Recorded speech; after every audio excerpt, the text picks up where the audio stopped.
नमस्कार विद्वानों, स्वागत आप सबका मिशन ज्ञान के ऑनलाइन प्लेटफॉर्म पर।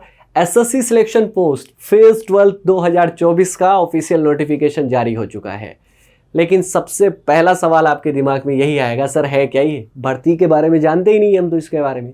तो देखिए, बात कुछ ऐसी है कि अगर आप सीपीओ का फॉर्म भरेंगे एसआई के लिए चले जाएंगे, सीजीएल का अगर आप लगाएंगे तो आप इंस्पेक्टर जैसी पोस्ट के लिए चले जाएंगे। इसमें और भी पोस्ट होती है सीजीएल में, ये आप जानते हैं। एमटीएस सीएचएसएल की अगर बात करें तो डेटा एंट्री ऑपरेटर और इस तरीके की पोस्ट मिल जाएगी आपको। तो इसके अलावा भी तो डिपार्टमेंट है जो सेंटर के अधीन में आते हैं, बहुत सारे डिपार्टमेंट हैं, अलग अलग तरीके की वैकेंसीज होती है। सर कुछ नाम बता दो, जैसे कि लाइब्रेरी अटेंडेंट हो गया, सिविल मोटर ड्राइवर हो गया, फार्मासिस्ट हो गया।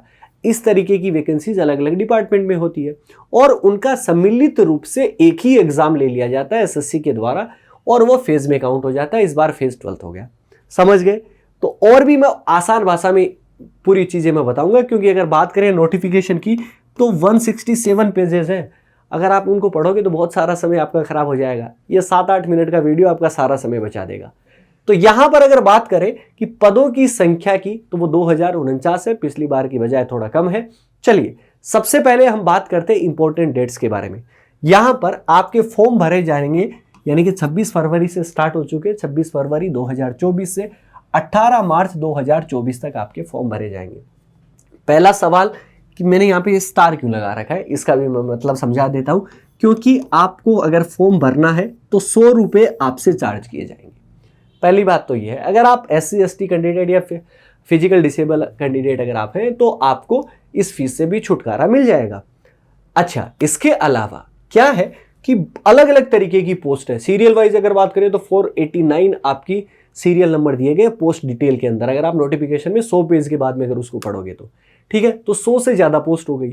आप जो अप्लाई करेंगे जिस पोस्ट के लिए वो एक ही फॉर्म होगा, चाहे वो आप कोई सी भी फॉर्म के लिए, जैसे कि आप लाइब्रेरी अटेंडेंट के लगाने जा रहे हैं, उसमें जो एजुकेशन क्वालिफिकेशन है उसके हिसाब से तो उसके लिए एक ही फॉर्म होगा।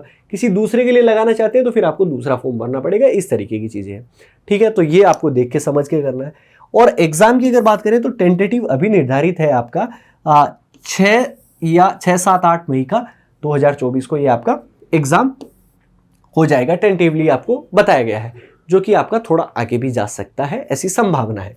बात करते हैं आगे की तरफ, और आगे अगर चले तो ये सवाल है कि इसमें एजुकेशन क्वालिफिकेशन क्या होगी। तो मैंने आपको बताया कि ये सम्मिलित रूप से आपका एग्जाम बहुत सारे डिपार्टमेंट को, तो अलग अलग तरीके की आपकी एजुकेशन क्वालिफिकेशन होगी। तो यहां पर अगर आप 10th पास हैं तो भी आप इस फॉर्म को अप्लाई कर सकते हैं, अगर आपने 12th कर रखी है तो भी आप इस फॉर्म को अप्लाई कर सकते हैं, और अगर आपकी ग्रेजुएशन एज से ज्यादा है तो भी आप इस फॉर्म को अप्लाई कर सकते हैं। मतलब सबके लिए ये ओपन एग्जाम आपका, मतलब ओपन एग्जाम नहीं बट सभी के लिए खुला हुआ है। 10th 12th ग्रेजुएशन सभी लोग आप अप्लाई कर सकते हैं।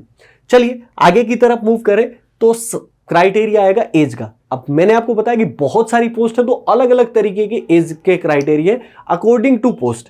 जैसे कि आपका हो सकता है कि 18 से 25 हो, कहीं पे 18 से 27 हो, 18 से 28 हो, 18 से 30, 35, 21 से 27, 21 से 25, इस तरीके से। अगर यहाँ पे मिनिमम एज की अगर मैं बात करूं तो आपको कितना देखने को मिलेगी?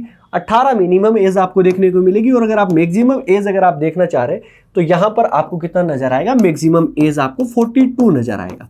ये लीजिए जी, इतना आपका एज का है। और इसके बाद में एज रिलैक्सेशन भी है, वो ग्रुप सी की पोस्ट के लिए है।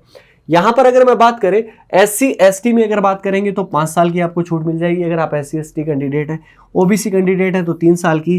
पर्सन विद बेंचमार्क डिसेबिलिटीज अगर आप डिसेबल कैंडिडेट अगर आपके हैं, फिजिकल डिसेबल, तो 10 साल की आपको छूट मिल जाएगी। इस तरीके से सारी चीजें आपकी यहाँ पर दी गई है।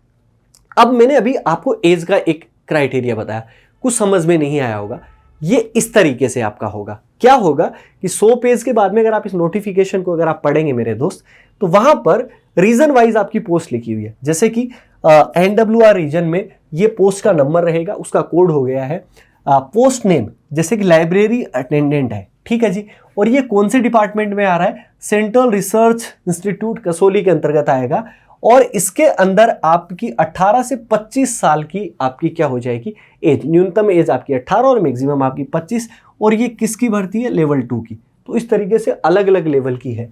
अच्छा, लेवल की अगर बात चलिए तो मैं आपको बता दूं कि लेवल 1 से लेकर आपकी इसमें जॉब जो है वो लेवल 8 तक की जॉब है यहाँ पर। तो मिनिमम कम से कम 30,000 से प्लस तो आपकी सैलरी बनेगी और लाख के आसपास आप पहुँच जाएंगे, मतलब लेवल 8 तक की। यहाँ पर अलग अलग पोस्ट है उस हिसाब से। अब यहाँ पर अगर मैं बात करूँ एजुकेशन क्वालिफिकेशन की, तो ये 10+2 का है। तो अगर आप इसमें अप्लाई करेंगे तो 10+2 आपको चाहिए। हाँ जी, हालांकि अगर वैकेंसी की बात करें तो यहाँ पर केवल 2 ही पोस्ट है और जिसके अंदर वो भी जनरल की आपकी 2 पोस्ट है। इस तरीके से अगर बात करें दूसरी पोस्ट की, तो यहाँ पर लेडी मेडिकल अटेंडेंट है, ये केवल फीमेल के लिए है और ये CGHS चंडीगढ़ के अंदर है। और इसमें अगर बात करें तो ये 10th पास आप अगर आपने किया है तो आप इस फॉर्म को अप्लाई कर सकते हैं। 18 से 25 एज रहेगी, लेवल 1 रहेगा। OBC में 1 पोस्ट है, जनरल कैटेगरी में 4 पोस्ट है। तो यहाँ पर टोटल 5 पोस्ट है। इसके बाद में अगर मैं बात करूँ मेडिकल अटेंडेंट, यहाँ पर मेल भी अप्लाई कर सकता है। तो यहाँ पे CGHS चंडीगढ़ की है, ये लेवल 1 है, 18 से 25, 10th है। इसमें SC की 1 है, OBC की 2 है, जनरल कैटेगरी की आपकी 3 है, EWS की अगर बात करेंगे तो 1 है। टोटल मिलाकर यहाँ पर 7 पोस्ट हो गई है। तो आपको अप्लाई उसी जगह करना कि जहां पर भैया संख्या ज्यादा हो, ठीक है ना। जिसमें एक ही पोस्ट हो रही है उसको आप अप्लाई कर रहे हो, इस तरीके के कई सारे फॉर्म लगा रहे हो, तो फिर वो दुखद वाली बात हो जाएगी, ठीक है ना। तो अब मैं ऐसे अगर मैं बताऊं तो टोटल आपको ऐसे सीरियल वाइज उस नोटिफिकेशन में 489 दिखेंगे। अब 489 में सारे तो नहीं बता पाऊंगा, तो इसमें इस तरीके की पोस्ट है, आप देख लीजिएगा कि फार्मासिस्ट है, फील्ड मैन है, आपका डिप्यूटी रेंजर है, अकाउंटेंट है, फोरमैन है, जूनियर इंजीनियर है, UDC है, कैंटीन अटेंडेंट है, सिविल मोटर ड्राइवर है, अलग अलग तरीके की आपको, जिसमें टेक्निकल नॉन टेक्निकल सारी की सारी चीज़ें हैं।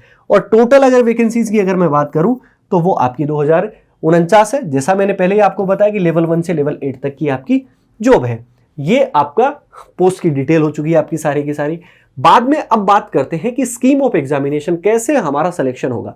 तो कैसे सिलेक्शन होगा, इसमें प्रक्रिया ये इस तरीके से बताई गई है। सबसे पहले आपका क्या होगा, CBT होगा, कंप्यूटर बेस्ड टेस्ट होगा, आपका एग्जाम लिया जाएगा। सबसे महत्वपूर्ण वही चीज है, ध्यान रखिएगा, क्योंकि आपका फाइनल सिलेक्शन में नंबर जो जुड़ेंगे ना वो CBT के जुड़ेंगे। अब इसके बाद में SSC ने अपना काम कर दिया, SSC ने एग्जाम ले लिया। उसके बाद में DV होगा, तो वो डिपार्टमेंट के अंदर जाएगा, जिस भी डिपार्टमेंट में, वहां पर डॉक्यूमेंट वेरिफिकेशन हो जाएगा, स्क्रूनिटी आपकी हो चुकी है। और इसके बाद में अगर उस पोस्ट के अंदर स्किल टेस्ट है, जैसे कि डेटा एंट्री का अगर आपका कुछ है या फिर टाइपिंग टेस्ट है, इस तरीके की अगर कुछ है तो वो स्किल टेस्ट होगा और उसके बाद में आपको जॉब मिल जाएगी भाई साहब, ठीक है जी। अगर बात करें स्किल टेस्ट में, वो आपका किसी पोस्ट के लिए कुछ मेडिकल एग्जाम हो तो वो भी आपका होगा। और कहीं पर अगर ये नहीं है तो CBT के बाद में DV और आपका डॉक्यूमेंट वेरिफिकेशन हुआ और आपकी जॉब लग गई, ठीक है जी। अब स्कीम ऑफ एग्जामिनेशन यानी कि बात करें तो पेपर सर अभी आपने बताया कि 10th लेवल की भी है ना, और ये वाली भर्ती 12th लेवल की भी है, ठीक है जी। अब आपकी ग्रेजुएशन भी है, तो क्या एक ही पेपर आएगा क्या सबका? बिल्कुल नहीं। सिलेबस में भी थोड़ा बहुत जो है वो चीजें ऐड होती जाएंगी। 10th लेवल का पेपर होगा वो थोड़ा इजी होगा, 12th का अलग लगेगा आपका, वो उससे थोड़ा सेटअप होगा, ग्रेजुएशन का उस सेटअप होगा। ये 3 अलग तरीके की सेपरेट CBT, ये आपका नोटिफिकेशन में स्पेशली बताया गया। क्या क्या पूछा जाएगा, रीजनिंग के 25 क्वेश्चन आपको और 50 नंबर के, मतलब एक क्वेश्चन आपका 2 नंबर का हो गया। जनरल अवेयरनेस जीके GS की अगर मैं बात करूं तो भी 25 क्वेश्चन 50 नंबर के, मैथ्स के 25 क्वेश्चन 50 नंबर के, इंग्लिश के 25 क्वेश्चन 50 नंबर के। टोटल क्वेश्चन हो चुके हैं आपके 100, और 100 क्वेश्चन हल करेंगे अगर आप तो 200 नंबर आपको, मैक्सिमम मार्क्स आपके 200 हो गए। इसके लिए टाइम आपको दिया जाएगा कितना, 60 मिनट का टाइम दिया जाए। नेगेटिव अगर मार्किंग की अगर बात करें तो अगर एक क्वेश्चन अगर आप गलत करते हैं तो 0.5 मार्क्स, आधा मार्क्स आपका कट हो जाएगा। ये आपका स्कीम ऑफ एग्जामिनेशन है, ये आपकी डिटेल। तो सर अब सिलेबस भी हमें बता दीजिए। तो सिलेबस अगर आप SSC की अगर आप तैयारी करते हैं विद्वान लोगों, तो कुछ भी अलग आपका नहीं है, ठीक है जी। वहीं आपका 10th की सिलेबस की अगर मैं बात करूं 10th का, ठीक है, तो उसमें थोड़ी सी चीजें एक्स्ट्रा ऐड ऑन हो जाती है। जैसे कि मैथ्स की अगर मैं बात करूंगा तो मैथ्स में जो आपका सिलेबस है वहां पर बेसिक अर्थमेटिक स्किल लिखा हुआ है। तो जैसे ही आप 10+2 में जाएंगे तो एडवांस चला जाएगा, और उसके बाद में ग्रेजुएशन में जाएंगे तो थोड़ा और आपका डिटेल में हो जाएगा। पेपर का लेवल अलग अलग रहेगा क्योंकि आपकी अलग अलग पोस्ट होगा, ये आप समझ ही चुके हैं। तो सिलेबस वही है, जैसा आप CGL की तैयारी करते हैं तो आपके लिए कोई नई चीज़ नहीं है। CPO की तैयारी कर रहे हैं, इवन MTS CHSL आप वहीं तैयारी करते हैं, वहीं पढ़ते हैं।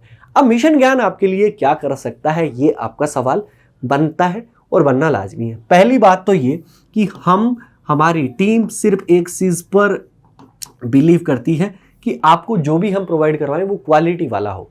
अच्छा जी, दूसरा हम ये ध्यान रखते हैं कि हम आपसे एक भी रुपया चार्ज नहीं करें, फ्री हम आपको दें। और ये दोनों चीज़ें ऑलरेडी हमारे इसी चैनल के ऊपर अगर आप प्लेलिस्ट में जाएंगे तो आपको पूरे सब्जेक्ट के, जिस भी सब्जेक्ट में आप पढ़ना चाहते हैं उसकी डिटेल में आपकी प्लेलिस्ट आपकी बनी हुई है। वहाँ पर क्लिक करेंगे, सारे के सारे वीडियोज़ मिल जाएंगे।